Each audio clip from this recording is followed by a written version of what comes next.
Welcome to the No Podcast with me, Nikki Spo. Hey friends, it is your host, Nikki Spo here, and it is a great day for another jam-packed episode of The No. I want to give you all a trigger warning. This episode focuses heavily on trauma and specifically sexual abuse. We also touch on thoughts of suicide. So if these serious topics are triggering for you in any way, please take pause before tuning in. With that said, today I have the great pleasure of speaking with Dr. Andrea Loeb, who is the co-founder of South Miami Psychology Group. Dr. Loeb is a licensed psychologist who specializes in the assessment and treatment of children, adolescents, and adults with a focus on helping her patients heal from trauma. While today's content is in fact a bit heavy, it is also hugely important, whether you are a survivor of trauma or not. Having conversations like the one I am having today with Dr. Loeb can be incredibly helpful, not just for those who are suffering from unresolved trauma, but also these conversations affirm the work that trauma survivors have done, as well as encourage loved ones on how to spot and identify when someone may need help. Finally, while we are definitely going to talk about Dr. Loeb's journey into this profession, there will be big takeaways, tools, tips, and tricks on how to cope with everyday anxiety, panic, fear, and coping with triggers. Here is another episode in which you may want to take notes. Thanks for tuning in to The No with me, Nikki Spo. Let's dive right in. Hi, Dr. Loeb. I'm so grateful that we were connected, and I am excited to have you on as a guest of The No.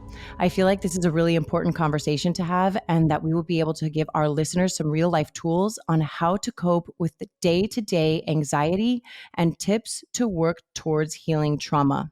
You are a licensed psychologist in Miami, Florida, who specializes in the assessment and treatment of children, adolescents, and adults with a focus on helping your patients heal from trauma. So I think it will be important to start this podcast off by defining trauma, defining what it is, and the misconception that trauma only relates to huge, horrifying events. So as a licensed professional, how do you define trauma and how do you identify it in your patients? Hi, Nikki. Thank you so much for having me. Trauma is really interesting because, as you said, a lot of people think of trauma as some catastrophic, horrific event. And while absolutely trauma covers catastrophic events, it also covers events that are outside of things we would expect. And not only that, but we don't have to just have trauma if we were the one who it impacted directly.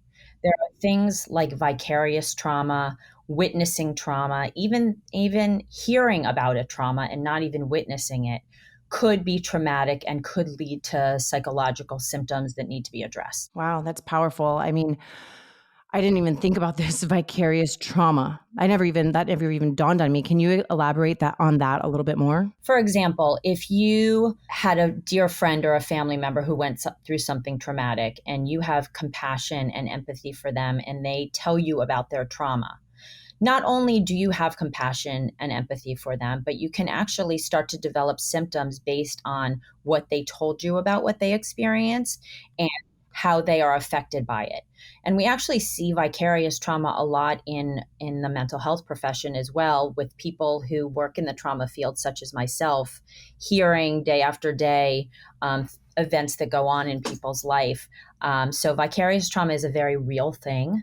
And again, for something to be traumatic, you don't have to be the one who it happened to. On that note, there's a lot going on in our South Florida community right now with the tower that collapsed out in Surfside. And so that, I think it's really important for us to address that. This has had a huge impact on our people here. I would imagine that there are a lot of individuals going through hardship right now. Absolutely. And I think this is a perfect example of all the levels of trauma that we just touched on.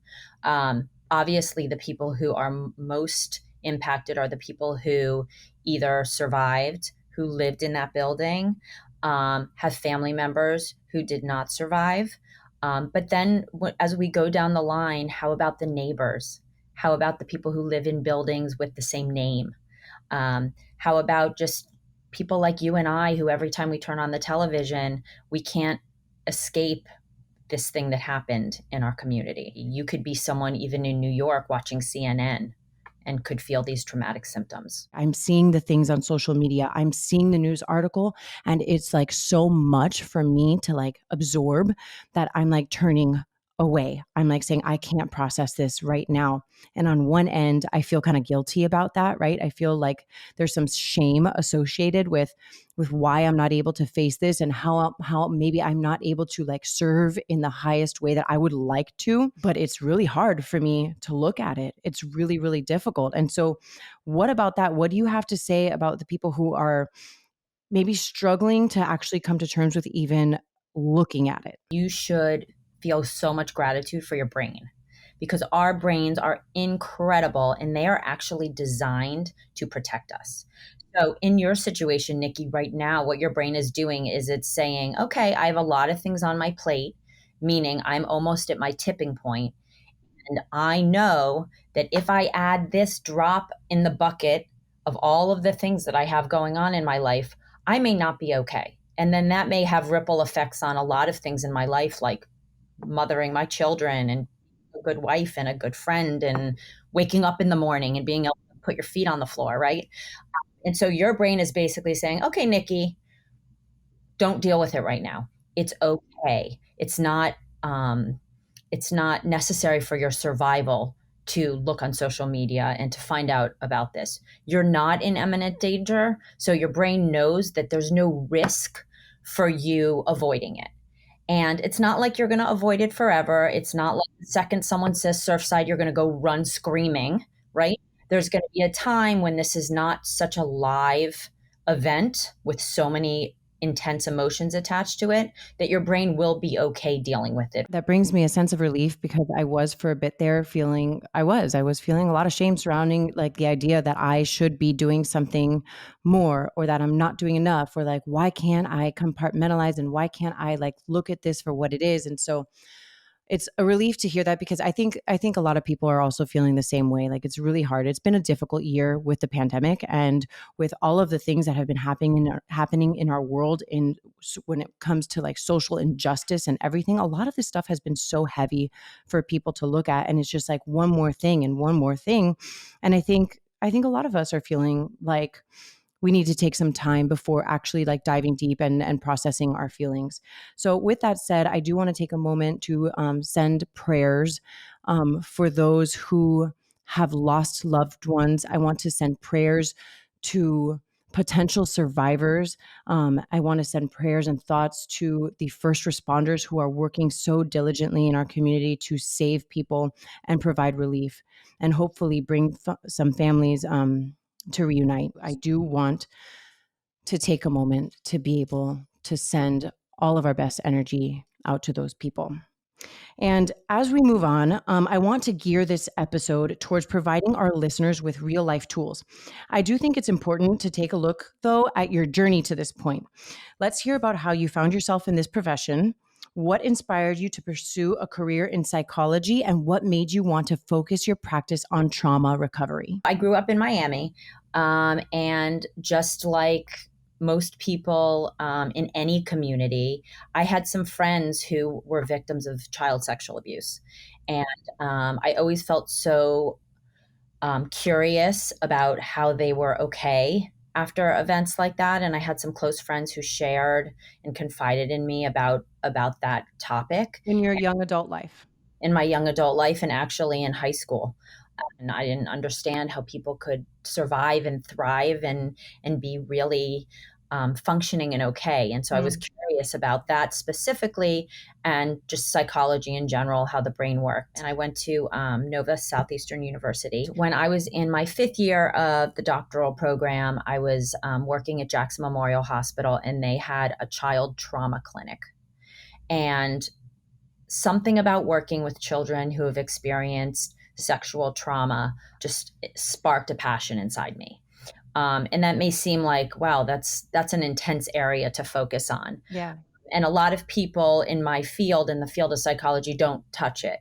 But it's Really? actually something I'm really passionate about. And the reason why I'm passionate about it is the treatment modalities to work with children and adults who are victims of trauma, they work. And so it's absolutely incredible. And it's a great feeling to know that, you can't control what happens in people's lives, but you can make an impact on how to move them from being a victim where they feel like something was done to them to actually thriving and surviving. And that's a lot of power. Um, and it feels really good. And I have seen so many people who come in and they don't think they're going to be okay. But this field in particular, like a lot of fields in psychology, is constantly evolving, and we're finding new and fun, not painful ways of getting someone to move from feeling victimized to feeling powerful and excited about their future. Oh, Dr. Loeb, I'm hearing you, and this is bringing up so much stuff for me. I'm literally sweating right now because I have this thing. It's not quite a secret, but it's this heaviness, right, of my own personal experiences. I have not ever come right out and said it.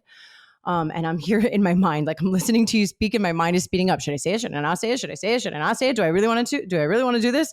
And at the end of the day, this is my show, and I'm here to help inspire all types of people from different walks of life to stand in their power and speak their truths. And I feel like I would be doing a disservice to this platform if I didn't come out and just say it outright, is that I am a survivor of childhood sexual abuse. Take a breath. Take a breath. I need to take a breath. I need to swing my arms a little bit. I've said this to people in intimate conversations. It's definitely not a secret. It is very much a part of my story. And without turning this into a therapy session for me, because that's not what I want to do, I will share that it took a long time for me to even recover these memories. I feel like I personally suppressed them so far back in my subconscious that I didn't actually deal with this sexual abuse until I was 26, 27 years old. And I did all kinds of things, and I wish I'd met you sooner, but I had tried so many different methods of help. I've seen almost every type of psychologist. I've tried hypnotherapy. I've met with shamans. I've done spiritual work, and most recently I discovered that living a life of sobriety was going to give me the best base to help heal myself. But with that said, after I dropped that bomb, how does trauma, and particularly unresolved trauma, affect us emotionally, but also physically? And how can it manifest in potentially harmful behaviors? Let's back up for a second. And let me just say, you just did a super brave thing. Oh my gosh. You have this amazing platform, and you just took a chance, right? Which is hard, is why it's really hard and scary. Take a breath. And what I should have said is take a breath and pat yourself on the back, because that's actually the key to healing. What's interesting is when we have a trauma, our instinct, right, is to say, I don't want to deal with it. I don't want to talk about it. I don't want to tell anybody, because I just want to make this go away. I want to pretend that this wasn't a part of my story, and I want to live my life. Yes, right? And there is some value initially to doing that, kind of like what we just talked about with the tower falling, that your brain protects you. And that's probably why you didn't recover those memories, because your brain was doing that really good work, right? But we know if we do that kind of put it away strategy and not deal with it strategy, it's going to come up. And that's where the symptoms are that you're talking about. So there are a lot of different symptoms we can have if we have unresolved trauma, meaning untreated trauma. And those include both personal symptoms like depression, anxiety, situations, where you don't want to be social, inability to trust, because the majority of people, at least in sexual abuse, child sexual abuse, are not people who are strangers. They are family members, they are uncles, they are coaches, they are teachers. And so they are people who we're supposed to trust. So trust really gets fractured because if you can't trust the people you're supposed to trust, how are you supposed to trust everybody else in this great big world we live in? Right. And so those are kind of internal struggles from unresolved trauma, but then there are also interpersonal struggles. So if you can't trust somebody and if you're anxious or depressed, how do you have friendships? How do you have relationships? So the value of getting treatment is huge. The impact on our bodies with unresolved trauma are huge. We see a lot of eating disorders. Yeah. There's a lot of self-injury, Mm. meaning cutting and things like that. And even suicidal thoughts, right? Sure. We have two emotional areas in our body that really are impacted by life experiences. One is our upper emotional brain, which is the brain we know of. And the other one is our lower emotional brain, which is our gut and our stomach. And so that's why a lot of people with psychological struggles and trauma tend to have a lot of GI symptoms, a lot of stomach aches, a lot of irritable bowel syndrome. So it's not just that you have a little bit of a depression and anxiety if you don't deal with your trauma, but you can have that. You can have interpersonal issues, relationships with others, and then issues that affect your body and actually make you sick. Actually make you sick, like actually affect your physical body. I mean, Exactly. it's powerful. Do you feel like all traumas are created equal? If you're not trained in this field, you would think the bigger the trauma, the bigger the impact, right? Right. That's actually not the case. So I have worked with a lot of people who've been traumatized of all ages. I work with, all age ranges, including, date rapes, child sexual abuse, one-time events, chronic, ongoing, right? And it doesn't really matter how quote unquote bad the trauma was. What matters is how it impacted the person. So I have had someone who had horrific, repeated sexual abuse as a child Mm-hmm. do better than someone who was made to sit and couldn't get up and had to watch pornography. Oh my gosh. So one is an invasion in the body, Wow. one is exposure to something. And the person that had an invasion of full contact sexual abuse is functioning better than the one who was made to watch pornography. Wow. People do tons of research trying to figure out what is it about someone that would make them okay with something really horrific and not okay with something that we would consider more on the minor end. By and large, what it consists of is two things. One is when you tell, no matter when you tell, whether you tell the next day after it happens or 20 years after it happened, whether you are believed. So if someone says, I got you, I'm so sorry that happened to you, I fully believe you, let's take care of this, they are going to do better than someone who says, are you sure you didn't misinterpret what they did? Maybe they were just joking and maybe they just grazed your behind, but you took it the wrong way. That person's going to fare way worse. Well, it's invalidating, right? It's a form of invalidation. I don't believe you. I don't see you. That's not true. Exactly. Where then, like, especially for a young person who might not have the ability to articulate themselves or have the words or the understanding of how to communicate these things, and it's a scary thing to do to begin with, to be shut down and not believed. I mean, I can totally see how that would have a huge impact on a person. Obviously, for a parent, finding out something terrible, let's say child sexual abuse happened to their child, is the most horrible thing because you have feelings of guilt, rage, shame that you couldn't protect, right?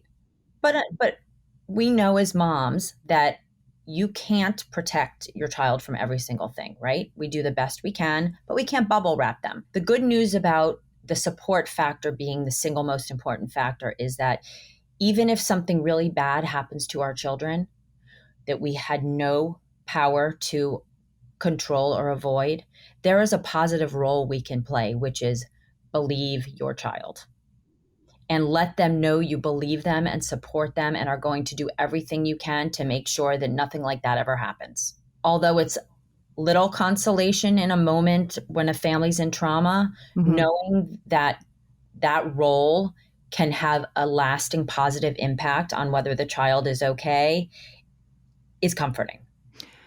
Absolutely. And so I love that we're talking about this from both ends of the spectrum in a way. It's like if you are the person who has experienced this abuse, but also if you are the loved one of someone who has experienced this trauma, we can have a positive impact on a loved one who may have experienced or hopefully not, but if they do experience this in the future, that they have the tools to step in and do the most effective and helpful and loving thing for their family member or loved one.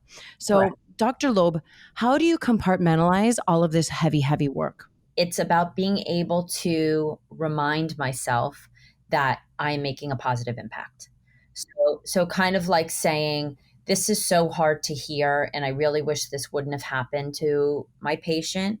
However, I know and I have confidence and in the treatment methods that are used, that they are going to be okay. So Yeah. while I couldn't control what happened, I can help take part in the healing. And also doing things like leaving work at work. So when I drive home from work, I go through certain rituals, like I listen to music, or sometimes I sing. Sometimes I look for different kinds of cars. I try and distract my mind and kind of have like what I call a bridge activity between work and home, so I don't keep it swirling around in my brain, because, like I spoke about before, vicarious trauma is a real thing. Thank you for sharing that. What does it take for trauma survivors to heal and ultimately go on to live full, free lives? When you're in the moment, or when a person is in the moment of like finally having the courage to speak up against what they've experienced, it feels like everything's going to fall apart. All of these big feelings are going to rise to the surface, and what do I do with them now? Depending on what type of abuse occurred, sometimes the perpetrator of the abuse helps with those fears. So, for example, in order to not get a child to tell, a lot of times perpetrators will say things like, if you tell, they're going to take you away from your family. Your dad's not going to love you anymore. Your sister's going to think this. And so they plant those fears because obviously their freedom and their name is on the line. And so a lot of those are generated by the self, right? What will happen if I tell? But a lot are also told to the victim to ensure their silence. Our instinct when something bad happens to us, and our brain helps with this, right? To insulate and protect us, is to not deal with it. Right. The actual treatment for trauma is to do the opposite. So instead of running away from it, the treatment is really to run towards it. Let's say it is a one-time traumatic event that I'm dealing with the patient. We are going to, in a very slow, careful manner, with a lot of coping strategies, breathing, all kinds of relaxation, we are going to talk about every single minute detail of that event. That's very scary. And that sounds very scary, right? The goal behind it is to make it just words. Wow. And to detach the emotion, because, right, when you go into therapy for trauma, emotion and the event are so intertwined, right? And so by telling the story and every little detail and saying it while you're doing jumping jacks and while you're walking around a room and while you're squeezing a stress ball and while you're whispering, while you're doing it with your back to the therapist, while you're doing it forward, while you're having the therapist say it, it detaches it and it ends up just being words. I'm getting teary-eyed just hearing that. Like having it just be words sounds to me like freedom. Ultimately, that's what survivors want, is freedom from all of the feelings that are associated with this, whether it's shame, being unlovable, being unworthy, embarrassment. People want freedom. Absolutely. And just so you know, I mean, yes, it does sound scary, even though the outcome sounds great. It's done in such a slow manner. So, for example, we would start with the events leading up to the trauma. what kind of day was it? What were you wearing? What did you do before? And we write it down. And then we do that exact process that I told you with that. So there's nothing traumatic yet. Do it facing a wall, do it outside until that gives you no anxiety. We do it in every different way as many times as we need to until that level goes down to a 0. Then we don't talk about the meat of the trauma. Then we talk about what happened after the trauma. And then we do that until that has a 0. I introduce some coping skills, some breathing, some things like that. And then we take the trauma chunk by chunk. And it could be a sentence at a time per session. And so it could take a long time. You can imagine that I have to do a lot of talking people into this because yes, they're I would sitting imagine so. couch, right? They're sitting on my couch across from me and they're like, I'm here for this trauma. When I tell them what the treatment is, that sounds horrible. So this is what I usually say. I usually say, okay, pick the scariest movie you know and imagine that you have to watch it. Okay. And you just don't want to watch it. So you want to avoid it. So everything related to that scary movie, you're going to avoid. Well, that might mean that then you're going to avoid the movie theater. So then you can't see any movies you ever want to see. Right. And then maybe you're going to avoid any place that serves popcorn. So then you also can't go to a fair. So then it starts to shrink your world.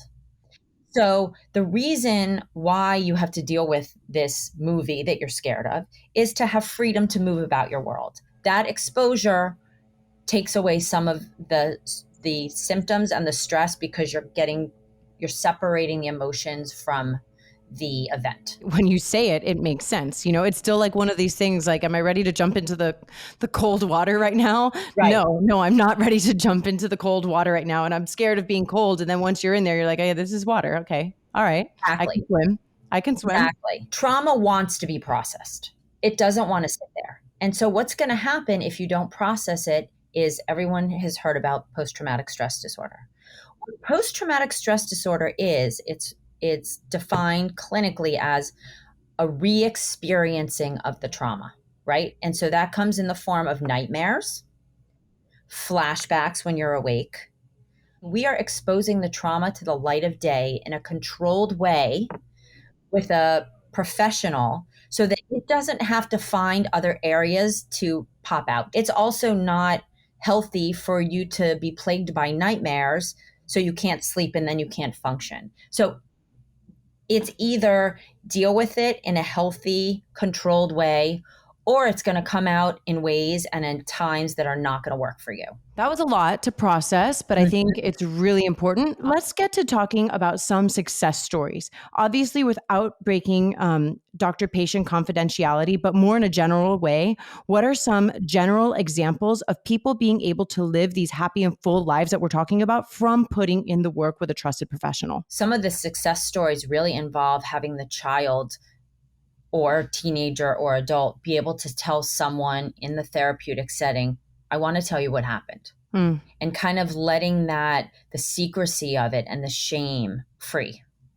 And being able to elicit a supportive response. We can help make that a therapeutic experience.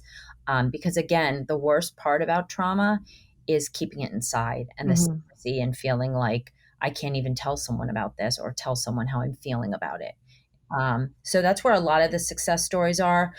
The other ones are really more in the severe cases where there's ongoing abuse that happened for years and years and never having the words to be able to talk about it and finally having that outlet and seeing the literal change in the physical presentation. So someone will come in and their shoulders will kind of be hunched and their head will be down, and that's how they tell the story. And by the end of our work together, and not really even the end, halfway through, you could tell the posture's more relaxed, calm, kind of sitting on the couch in a reclined position and really seeing the relief. Not only hearing about the relief, but seeing it. It's a way for people to then go on and have relationships with people and build trust and build respect and all of these the beautiful things that come with having intimate relationships with people, with friends, with wonderful relationships with parents and colleagues and our work environment, right? like to go on and move in a healthy way, moving forward in all areas of our lives. Absolutely. Can you share with us some everyday tools that our listeners can actually apply? So, specifically when it comes to dealing with like daily anxiety, panic, fear, and coping with triggers. I like to split these up into two categories. Mm. We call them top down and bottom up strategies. So basically, top down is more cerebral thinking, and then there are more bottom up, treating the impact of all of those things you talked about: panic, anxiety, triggers, trauma that occur in our bodies. Because we can do all the work we want on strategies and processing traumas, but if we don't address the body, then we are not doing the work. There's a lot more interesting, fun strategies that you can do and fun therapies that make it encouraging to go to therapy. Mm-hmm. It's no longer the, oh, I have to go talk about these heavy things, but we're able to do lighter things. And what we're learning is that our five senses that we learned when we were in kindergarten are really the key to helping us calm ourselves down. So our bodies love touch, smell, things we can hear, things we can taste, and things we can smell. And so one of my favorite strategies, and all of the listeners, I'd like you to follow along and do this on your own while we're doing this, is called 5, 4, 3, 2, 1. 5 is going to be the sense that is more plentiful. So right now, for all your listeners, and Nikki, I want you to do this too, look around your immediate environment. Don't say it out loud, don't point, but label 5 things. So for example, for me, in my head, I would say, I see a lamp, I see my computer screen, I see my diploma, I see a picture on the wall, and I see a blanket. So that's the 5. And then 4, and this one happens to be my favorite, which is 4 things you can touch. So kind of in your immediate environment, touch 4 things, but don't just touch them with your finger, like rub them. So, a blanket, a pillow, a bracelet, an earring, the zipper on your shirt. Okay, so that's the 4. 3 is 3 things you can hear. So I'm going to be quiet for a minute and everyone try and point out 3 things they can hear.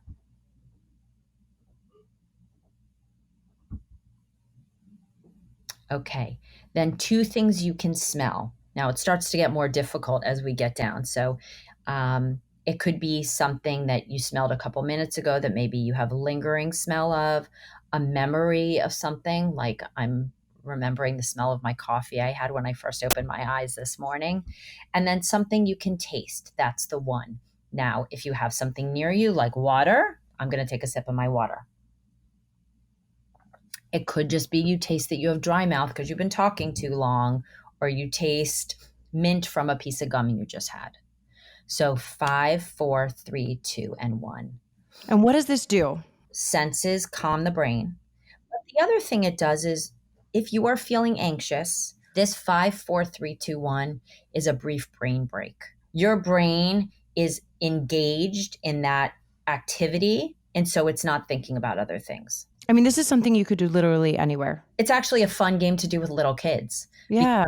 Because it gives them something to do. It's something fun, and you can actually have them do it out loud. But it's also teaching them a coping skill. Absolutely. Right? It's a self-soothing strategy. There's a similar one that I use, colors and numbers. Pick a number from 5 to 15, okay? And then pick a color. So I picked 11 and blue, okay? And you are going to look around your immediate environment.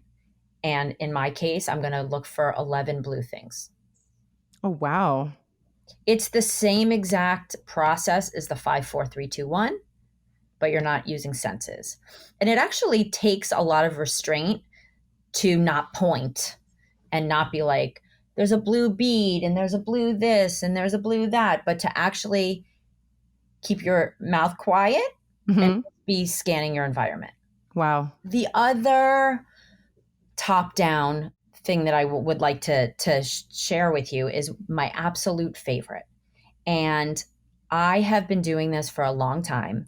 This is one of those strategies that seems so silly and so simple, but it works for things like a little fear or a little anxiety to grieving the loss of a loved one and can't stop thinking about it. This is called thought stopping. Close your eyes. Okay.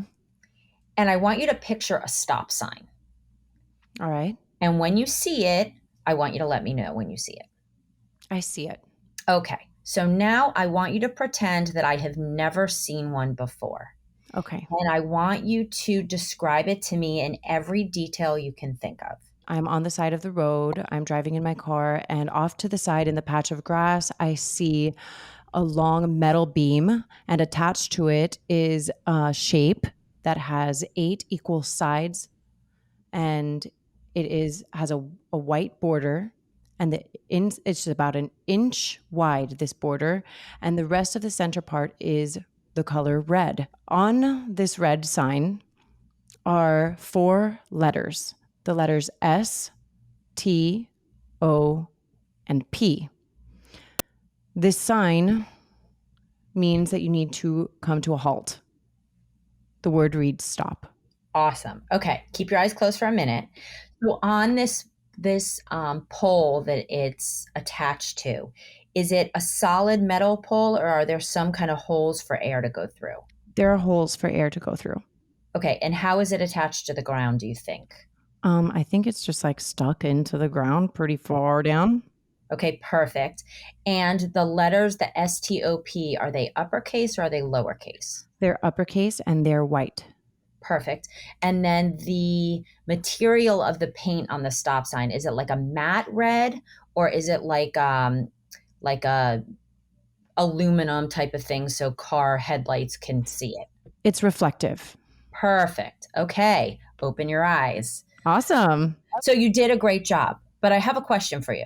What else were you thinking of while you were imagining the stop sign, figuring out what to say first, walking around it with your eyes, and then expressing it? Honestly, I was thinking if what I was going to say would sound stupid. No, not at all. But that's what I was going through my mind, right? What you're supposed to do. So Right. you weren't thinking about anything that was worrying you, right? No. Because your brain was completely engaged in that activity. Yeah. That's what thought stopping is. I love that. Isn't that amazing? Yeah. So it is actually a thought interrupter. And because you're using your senses, right? You're using your visual memory to figure out how you're going to express yourself. And all of that really takes up space in your brain. Oh my gosh, a ton of space. A ton of space. So there's nothing else you can do in that moment. And now the bottom up, there were researchers who compared bottom up strategies, which yoga happens to be one of them, compared a treatment course of medication to control anxiety, to therapy to control anxiety, to a course of yoga. And guess what? Yoga did almost as well as the other 2 categories. That's how important addressing your body is. And what's really good news about these bodily bottom-up strategies is not everyone's a talker. There are some people who the thought of sitting across from another human and talking about anything, especially something that's so emotionally laden, sounds horrific. So there's actually ways that we can help heal the trauma without the person saying a word. Breathing exercises, diaphragmatic breathing is something that I like to recommend a lot, and I actually teach it. The next thing is called progressive muscle relaxation, and you tense and relax muscles.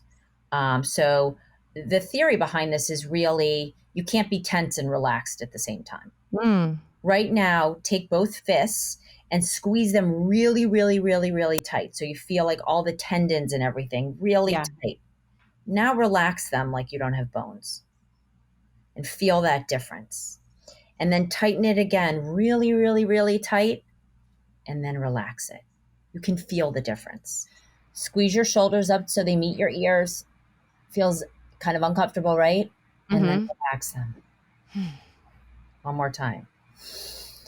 Up. And then relax.